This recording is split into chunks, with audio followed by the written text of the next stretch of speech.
오늘 말씀의 설교의 제목은 족보의 비밀입니다. 족보의 비밀.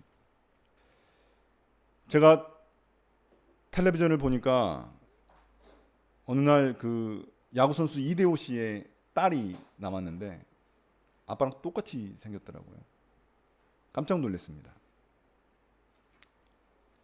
이천수 씨 딸도 나왔는데 똑같이 생겼습니다. 더 놀랬던 거는 백종원 씨였는데 백종원 씨 진짜 애들이 다 똑같이 생겼더라고요. 제 아내도 제가 나이가 들수록 저희 아버지를 닮아간다고 그런 말을 한 적이 있었습니다. 어쩔 수 없는 거죠. 유전자니까. 예. 이처럼 이 DNA 때문에 외모만 닮은 것이 아니라 사람의 인격과 또 성격, 삶의 태도까지도 닮게 됩니다. 여러분 그런 거 많이 발견하시죠? 버릇이 똑같아요. 예. 부모님하고 버릇이 똑같아요. 제가 목회하면서 굉장히 안타까웠던 그런 일이 있었습니다. 그게 뭐였냐면은 형제인데 그 형이 우울증을 앓고 있었어요. 그래서 참 그 친구를 도와주려고 노력을 많이 했었는데 참 어려움이 많이 있었습니다. 그런데 알고 봤더니 동생도 조울증이에요. 동생도 그래서 정신과에 다니고 있었는데 그래서 굉장히 좀 그 친구들한테 안타까운 마음을 가지고 있었습니다. 그런데 알고 봤더니 그 가게를 좀 알아봤더니 결국에는 부모님이 그런 우울증을 앓고 계셨습니다. 그것이 연결된 것이죠. 그래서 굉장히 안타깝게 여겼던 그런 일이 있었습니다. 그만큼 이 DNA가 굉장히 강력하게 작용합니다. 오늘 말씀 역대상 1장에 보면 족보가 쭉 등장합니다. 근데 이게 한 장만 등장하면은 다행이잖아요. 한 장만 이렇게 빨리 넘기면 되는데 9장까지 등장합니다. 족보가. 그래서 역대상 1장부터 9장은 항상 성경에서 가장 환영받지 못하는 장입니다. 사람들이 다 넘겨버리기 때문에 그렇습니다. 왜 이 족보 이야기를 이렇게 길게 써놓았을까요? 우리가 성경이 유대인들이 보는 히브리 성경이 있습니다. 우리 구약하고 똑같지만 순서가 다릅니다. 그런데 히브리 성경에서는 역대상하가 마지막에 나옵니다. 이 마지막에 나오는 성경을 왜 족보를 쭉 기록했을까요? 9장까지 그것도. 이스라엘 자신들의 정체성에 대한 이야기이기 때문에 그렇습니다. 족보를 통해서 우리가 누구인지, 그리고 우리가 어디서 왔고 어디로 가고 있는지를 깨닫기 위해서 이 족보를 기록한 것입니다. 제가 곧 이 역대상하가 쓰여진 시기의 배경을 설명할 텐데 그들에게 있어 지금은 자신들의 정체성을 아는 게 너무나 중요했거든요. 내가 누구인지, 내가 어디서 와서 어디로 가고 있는지를 깨달은 것이 너무나 중요했기 때문입니다. 우리도 마찬가지입니다. 우리도 우리의 신앙의 DNA를 찾는 것이 너무나 중요합니다. 우리 신앙의 정체성, 그 뿌리를 찾는 게 너무나 중요합니다. 그래야 그런 삶을 살아갈 수 있거든요. 그래서 오늘 말씀인 이 족보를 통해서 우리의 정체성은 어디에 있는지 한번 살펴보려고 합니다. 먼저 오늘 말씀의 배경입니다. 오늘 말씀의 배경을 보면 페르시아 땅에서 포로 생활을 하다가 페르시아 고레스 왕이 이제 칙령을 선포해서 이스라엘 백성들이 고향으로 돌아갈 수 있게 됐습니다. 얼마나 기뻤을까요? 포로 생활을 하다가 고향으로 돌아간다니까 얼마나 기뻤을까요? 제가 그 뉴스를 보니까 러시아에 그 포로로 잡혀 있다가 이제 우크라이나로 돌아간 사람들이 있었습니다. 군인들이 3년 만에 돌아갔는데 엄청나게 기뻐하더라고요. 가족들도 그렇고 다 기뻐하더라고요. 그런데 이 사람들은 거의 70년 가까이 페르시아에서 포로 생활하다가 돌아가는 거거든요. 그러니까 얼마나 그들이 기뻐했겠습니까? 그런데 그들이 그곳에 이제 도착해서 성전을 지었죠. 성전을 짓고 또 성벽을 짓고, 우리가 그래서 에스라 느헤미야서를 보면은 이 이제 그런 이야기가 나오지 않습니까? 성전과 성벽을 지은 이야기들이 등장합니다. 그렇게 지었는데 자신들이 보기에 너무 성전이 초라한 겁니다. 자기들이 생각했던 그 성전은 솔로몬의 성전이었거든요. 어마어마하게 거대한 솔로몬의 성전이었는데 지금 딱 보니까 이거는 너무 초라한 거예요. 성벽도 너무 초라하고 A급 호텔을 기대했는데 C급 모텔 수준인 거예요. 그래서 너무나 실망이 컸던 것이죠. 심지어 돌아와 보니까 이 백성들이 피가 섞여 버렸어요. 이방 민족들과 결혼해가지고 피가 섞여 버렸어요. 도대체 유대인이라고 말할 수 없는 그런 수준이 되어버린 것입니다. 그리고 왕도 없어요. 분명히 구약의 예언자가 했던 그 회복의 말씀, 에스겔, 예레미야 이런 사람들이 했었던 말씀을 보면은 엄청난 회복이 있어야 되거든요. 성전도 이제 더 화려한 그 솔로몬의 성전이 회복되고, 그리고 백성들이 주님을 찬양하면서 예배하고 제사 드리고, 그리고 왕, 자신들이 기대했던 메시아 왕이 나타나서 페르시아를 작살내고, 이런 일들이 일어나야 되는데 아무 일도 일어나지 않는 겁니다. 너무나 고향에 돌아갔는데 너무나 땅은 황폐해 있고 자신들의 삶은 비참했고 초라했던 겁니다. 그런 상황 속에서 오늘 이 역대기가 쓰여진 것입니다. 도대체 우리는 누구인가? 하나님이 그럼 도대체 우리를 기억하고 계시는 것일까? 하나님이 우리를 버리신 건 아니실까? 우리를 여전히 하나님의 백성이라고 말할 수 있을까? 이런 정체성의 위기 가운데 이 역대기라는 말씀이 주어진 것입니다. 그러나 우리가 여기서 기억해야 할 점은 1장 1절에 보시면 이 족보가 아담부터 시작하고 있다는 것입니다. 아담. 원래 이스라엘의 족보의 조상, 믿음의 조상은 누굽니까? 아브라함입니다. 근데 아브라함부터 나오는 게 아니라 아담부터 등장하고 있습니다. 어떤 의미입니까? 하나님이 처음부터 태초부터 이스라엘을 계획하고 계셨다는 것입니다. 갑자기 아브라함부터 하나님이 선택하셔가지고 이렇게 이스라엘 백성들을 만드신 것이 아니라 처음부터 아담을 만드실 때부터, 이 세상을 만드시고 아담을 지으실 때부터, 그때부터 이스라엘에 대한 하나님의 뜻과 계획이 있었다는 것입니다. 그래서 아담부터 올라가고 있는 것입니다. 아담부터 노아까지 해서 10대입니다. 그리고 셈부터 아브라함까지 또 10대입니다. 이 족보에는 훌륭한 사람들만 있는 것이 아닙니다. 모든 것이 완벽했던 그런 사람들만 등장하는 것이 아닙니다. 여기 보시면 실패한 사람들의 이야기도 다 등장하고 있습니다. 예를 들면 노아 같은 경우, 우리가 퍼즐을 맞춘 노아의 방주가 있잖아요. 노아가 노아의 방주를 만들어서 굉장히 의인이라고 알려져 있지만, 노아가 또 살아남고 나서는 포도주를 엄청 마셔가지고 아들들에게 그 수치스럽게 자신의 벗은 몸을 보여줘가지고 그런 사건이 있었습니다. 안 좋은 사건이 있었습니다. 저주를 퍼붓죠. 그래가지고 그런 부족한 사람입니다. 아브라함은 어떻습니까? 아브라함만큼 또 부족한 사람이 어디 있습니까? 아내 사라를 2번이나 누이라고 속여가지고 자기 살려고 그렇게 속인 수를 썼던 사람이 아브라함입니다. 또 아브라함이 너에게서 후손이 나올 거라고 말씀하셨는데 그 말씀을 믿지 못하고 이스마엘을 또 얻어가지고 그렇게 하나님의 뜻에서 벗어난 적이 있죠. 그 정도로 이 아브라함은 결국에는 하나님 말씀에 순종했지만 처음에는 많은 실패의 과정을 겪어야 했습니다.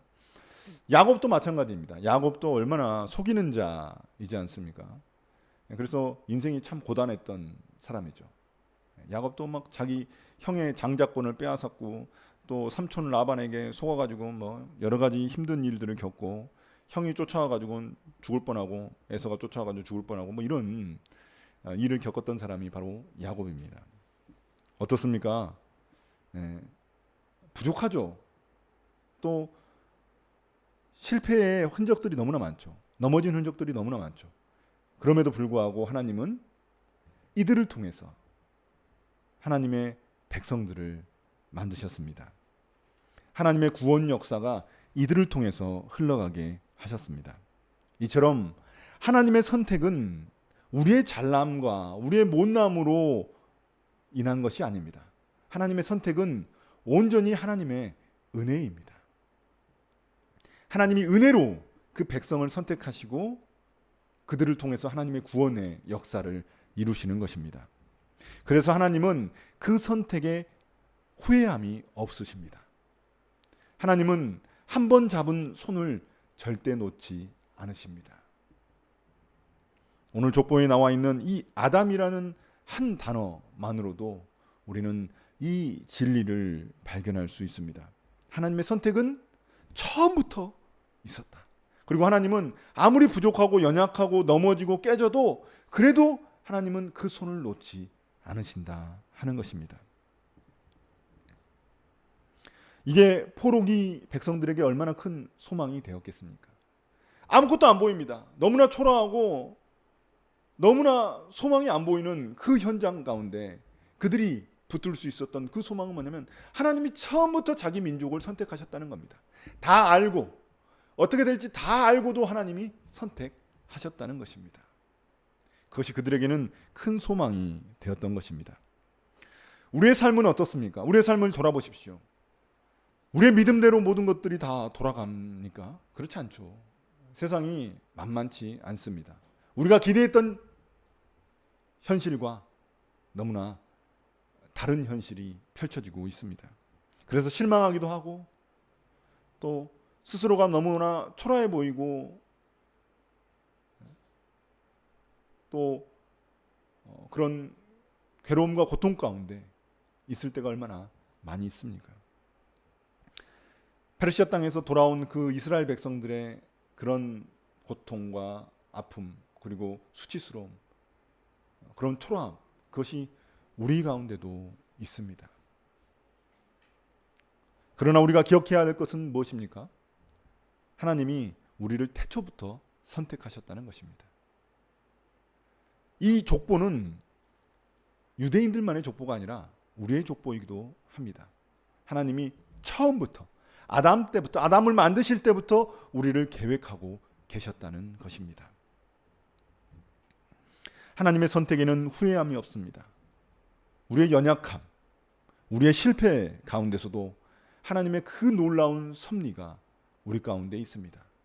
하나님은 자신의 계획을 끊임없이 이루어 가십니다. 하나님은 우리의 손을 잡고 절대 놓지 않으시는 분이십니다. 그래서 로마서 11장 29절은 이렇게 말하고 있습니다. 하나님의 은사와 부르심에는 후회함이 없느니라. 하나님, 저가 이렇게 연약하고 이렇게 부족한 사람인데, 제가 이렇게 형편없는 사람인데, 하나님, 제가 뭐 어떻게 저를 통해서 무슨 일을 하시겠습니까? 하나님이 저를 통해 뭘 하시겠습니까? 이 큰 세상 속에 먼지 같은 그런 사람인데, 먼지만 또 못한 그런 사람인데 저를 통해서 무슨 일을 하시겠습니까? 이런 마음이 들 때가 있습니다. 그러나 우리가 기억해야 할 것은 하나님의 선택에는 후회함이 없다는 것입니다. 하나님은 잡은 손을 절대 놓지 않으십니다. 그러나 더 놀라운 사실이 있습니다. 그것은 뭐냐면 하나님이 그럼 누구를 선택하시느냐, 어떤 사람을 선택하시느냐 하는 것입니다. 하나님의 선택 방식은 세상의 방식과 너무나 다릅니다. 4절을 한번 보십시오. 4절에 보시면 야벳, 함, 셈 이렇게 순서대로 족보가 등장합니다. 원래는 처음에 셈, 함, 야벳 이렇게 나와 있잖아요. 그런데 함과 야벳이 먼저 그 자손들이 등장하고 마지막에 셈의 족보가 등장합니다. 마지막에 셈의 족보가 등장하고 있습니다. 그리고 또 아브라함의 자녀들을 한번 보십시오. 이스마엘이 이삭과 이스마엘을 낳았는데 먼저 등장하는 사람은 이스마엘입니다. 이스마엘의 자손들이 먼저 등장합니다. 이삭의 자손들은 그 다음에 등장합니다. 그리고 야곱과 에서가 있죠. 근데 에서의 후손들이 먼저 등장합니다. 야곱의 후손들은 그 뒤에 등장합니다. 2장에서 등장합니다. 에서부터 소개하고 있습니다. 이스마엘과 에서 다 장자입니다. 그들이 원래 그 당시에 주도권을 갖고 있었던 사람들입니다. 그런데 하나님의 역사는 누구를 통해서 이루어진다고요? 장자가 아닙니다. 비주류를 통해서 이루어지는 것입니다. 하나님의 역사는 주연이 아니라 조연을 통해서 이루어지고 있습니다. 여기에 많은 그런 에서의 후손들도 등장합니다. 여기 보시면은 38절부터는 에서의 후손들입니다. 그리고 밑에는 그 에서의 후손이라고 말할 수 있는 에돔 족속, 에돔의 왕들 이름이 등장합니다. 마치 그들은 주연처럼 보입니다. 그런데 하나님의 시각에서는 그들은 조연입니다. 2장부터 진짜 주연이 등장하거든요. 43절을 한번 보십시오. 43절에 보시면 이미 왕을 가졌던 족속이 바로 에돔 족속입니다. 이스라엘이 왕을 가지기 전에 이미 에돔 족속은 왕을 가지고 있었습니다. 이 말은 어떤 의미냐면은 왕이 있다는 것은 그만큼 강력하다는 것입니다. 그 나라가 강력하다는 것입니다. 이스라엘이 나중에 왕을 요구하는 것도 강력한 힘을 갖고자 했었거든요. 근데 에돔은 이스라엘이 왕을 갖기도 전에, 훨씬 전에부터 에돔은 왕이 있었습니다. 그만큼 에돔 족속은 굉장히 강한 족속이었습니다. 그에 반하면 이스라엘은 너무나 약자였죠. 왕도 없고 이들은 군사력도 뛰어나지 않았습니다. 약자였습니다. 그런데 하나님은 누구를 선택하십니까? 에돔을 하나님 나라의 백성으로 선택하지 않으시고 이스라엘을 선택하셨습니다. 그래서 오늘 이 역대상에 보면은 야곱이라는 이름이 아니라 이스라엘이라는 이름이 계속 등장합니다. 처음부터 이스라엘입니다. 하나님의 선택은 에돔이 아니라 에서가 아니라 야곱이었습니다. 그리고 이스라엘이었습니다. 이스라엘은 중심에서 밀려난 족속이었고 민족이었고 소외된 민족이었고 약자였고 비주류였습니다. 조연이었습니다. 그런데 하나님은 그들을 통해서 하나님의 구원 역사를 이루시는 것입니다. 성경이 그렇습니다. 성경이 다 비주류의 이야기들이 많이 등장합니다. 지금 이 페르시아의 지배하에 있는 이스라엘 민족들을 보십시오. 고향에 돌아와서 너무나 다른 민족들에게 피해를 보고 있고 그리고 여전히 페르시아의 지배 아래에 있는 그런 약자의 삶입니다. 비주류의 삶입니다. 그런데 하나님은 그들을 통해서 하나님의 역사를 이루십니다. 예수님도 보십시오. 예수님도 나사렛이라는 아주 시골 동네, 아주 작은 동네입니다. 갈릴리 그 주변에 있는 아주 작은 동네인데 거기에서 이 세상을 다스리고 통치하시는 그 메시아 왕이 탄생했다는 것입니다. 이처럼 성경은 조연을 통해 하나님의 역사를 이루십니다. 이것이 우리의 삶에도 적용됩니다. 성경만이 아니라 우리의 삶에도 적용됩니다. 세상 사람들이 중요하게 여기는 것은 외모이고 학벌이고 인맥이고 얼마나 많이 가졌느냐 이런 것입니다. 그것이 세상의 기준입니다. 그러나 하나님의 기준은 다릅니다. 하나님은 그런 외모를 보고 판단하시는 분이 아니십니다. 하나님이 보시는 삶은 이 세상에서 아무리 그 사람이 비주류일지라도 하나님이 보시는 삶은 다릅니다. 세상에서 아무리 초라한 삶일지라도 하나님이 보시는 삶의 기준은 다릅니다. 하나님의 시선, 그것이 우리가 깨달아야 할 바입니다. 성경에 보면은 묵시문학이라는 것이 있습니다. 묵시, 계시록 같은 것이 묵시이죠. 다니엘서도 우리가 묵시라고 하는데, 스가랴서도 묵시가 등장하고, 이 묵시라는 것은 뭐냐면은 지금 현실이 너무나 괴롭고 고통스러운 겁니다. 계시록을 보면 그 당시에 엄청난 핍박을 그리스도인들이 받고 있었거든요. 그 핍박 가운데 너무나 자신들이 고통스럽고 초라해 보이고 이런 수치를 당하고 있는데, 그 순간 하늘이 열려서 하늘의 시각으로 지금 현재의 모습을 바라보는 것, 그것이 바로 묵시입니다. 묵시. 지금 이 땅은 너무나 괴롭고 고통 가운데 있지만 하늘을 바라보더니 하늘에서 일어나는 일이 보이는 겁니다. 그게 바로 묵시입니다. 하늘의 시각으로 이 땅의 일들을 해석하고 바라보는 것. 우리에게도 이런 시각이 필요하지 않겠습니까? 세상 기준은 도저히 우리가 맞출 수가 없습니다. 세상 기준에서 너무나 초라하고 부족하죠. 우리 교회도 마찬가지죠. 작지만 세상이 보기에는 너무나 초라한 그런 교회일지 모르지만 하나님의 시각은 다를 수 있다는 것입니다. 하늘의 시각은 다를 수 있다는 겁니다. 거대한 그런 대형 교회들보다 작은 건강한 교회를 하나님은 더 기뻐하실 수 있다는 것입니다. 그것이 바로 하늘의 시각으로 이 땅을 바라보는 것입니다. 그럼 도대체 이 족보의 최종 종착지는 어디일까요? 이 족보의 최종 종착지는 어디일까요? 긴 강줄기를 따라, 이 족보가 긴 강줄기를 따라 마지막에 나타나는 그 바다는 어디일까요? 9장 마지막 부분에 보면은 페르시아에서 돌아온 백성들의 족보로 끝이 납니다. 페르시아에서 누가 돌아왔는지, 돌아온 족속들이 누구인지 그 이야기로 끝이 납니다. 그것이 바로 그들의 최종 목적지인 바다일까요? 아닙니다. 이 족보의 최종 목적지는 그 페르시아에서 돌아온 그 유대인들이 아니라 최종 목적지는, 그 바다는 예수 그리스도입니다. 이 족보의 최종 종착지는 예수 그리스도입니다. 예수 그리스도를 통해 이 족보가 완성되는 것입니다. 그래서 누가복음 3장에 보면은 누가복음 3장에 예수 그리스도의 족보가 등장합니다. 누가복음 3장에 등장하는데 그 족보의 처음 그 맨 꼭대기에는 누가 있냐면 아담이 있습니다. 그리고 그 아담 위에 누가 있냐면 하나님이 계십니다.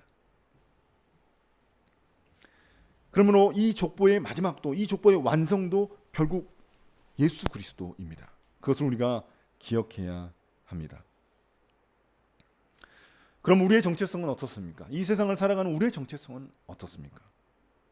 우리는 예수님의 십자가로 말미암아 구원을 얻었고, 예수님의 부활로 말미암아 우리는 부활 소망을 가진 그런 사람들이 되었습니다. 구원받은 사람들이 되었습니다.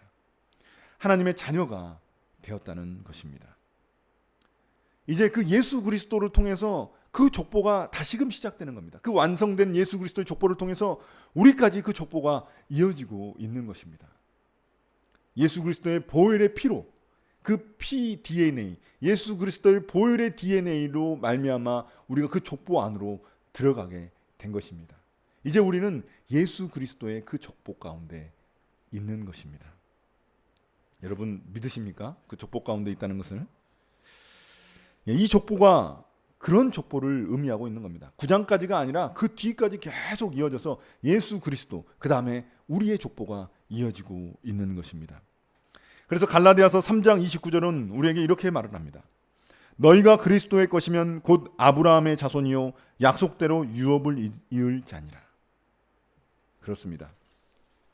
우리에게는 이런 족보를 통해서 하나님의 나라의 백성이 됐다는 사실을 기억해야 합니다. 이 족보 어딘가에 우리의 이름이 발견되는 것입니다. 그것이 우리의 정체성입니다. 세상에서의 우리의 모습, 세상에서의 우리의 넘어짐과 실패가 우리의 정체성을 좌우하지 않습니다. 예수 그리스도 안에 있는 그 족보 안에 있는 내가 진짜 나입니다.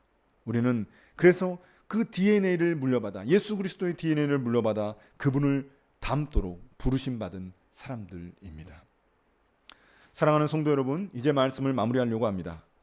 오늘 우리는 족보를 통해서 세 가지 중요한 진리를 발견했습니다. 첫째, 하나님은 우리를 태초부터 계획하고 계셨고, 그리고 어떠한 경우에도 그 하나님의 선택은 후회함이 없다는 것입니다. 하나님은 한 번 잡은 그 손을 놓지 않으신다는 것입니다.